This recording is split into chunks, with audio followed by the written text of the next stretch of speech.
I'm a 32-year-old guy who's been operating my own HVAC contracting firm for the past 8 years. I began with zero resources, raised in subsidized housing with my mother following my father's departure when I was 12. During high school, I labored weekends at a junkyard and funded my own vocational training. I established this enterprise starting from an old van and basic tools.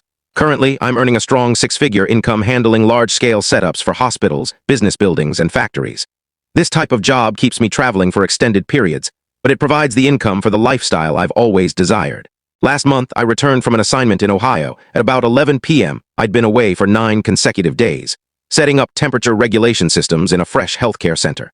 I'd survived on roadside meals, rested in budget hotels, and managed interactions with overseers and coordinators who view HVAC tasks as mysterious. My back was aching, my footwear was covered in fibers, and I hadn't consumed anything fresh since morning. All I craved was a chilled beverage from the cooler, powering up the gaming console, and unwinding for a bit before the upcoming project. I was scarcely 2 minutes into opening a beverage when somebody began slamming on my entrance with force, not just tapping but battering as if attempting to force it open. I assumed it was likely Delgado from the adjacent property, dealing with another problem involving his heating unit. Delgado is this 62-year-old former military veteran who sees himself as the community's protector.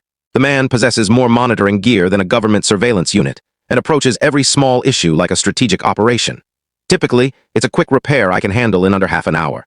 I swung open the door, anticipating Delgado armed with a tool and a frown. Instead, there stood a stranger on my veranda, acting as if he controlled the space. He appeared in his early 30s, overdoing the appearance of prosperity, dressed in high-end athletic wear and sporting a hairstyle that suggested he hosted online discussions. He gripped a large envelope as though it held critical secrets. "You have to be the spouse," he stated, skipping any formal greeting, simply positioned there with artificial assurance. "I'm Danny. Ruth requires you gone by Wednesday." I stood in my job attire, utterly exhausted, and this unknown individual was attempting to remove me from my own residence. For a moment, I wondered if I'd suffered from exhaustion or dehydration. "What on earth?" I responded. He brandished the envelope. "Ruth submitted for legal parting. Dude, you need to vacate by Wednesday so we can proceed with our plans." I examined the documents. Ruth's name was signed there without doubt.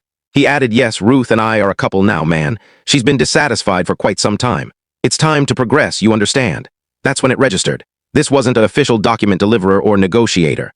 This was Ruth's new partner, positioned on my veranda, trying to expel me from my property as if I were an unreliable renter overdue on payments.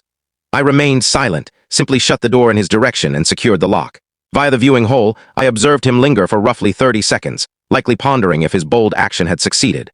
Then he retreated to his vehicle, a rented luxury sedan that clearly strained his finances. Delgado was on his veranda throughout. We can't tell the full story in a short video. If you want to see the full story, click the link in the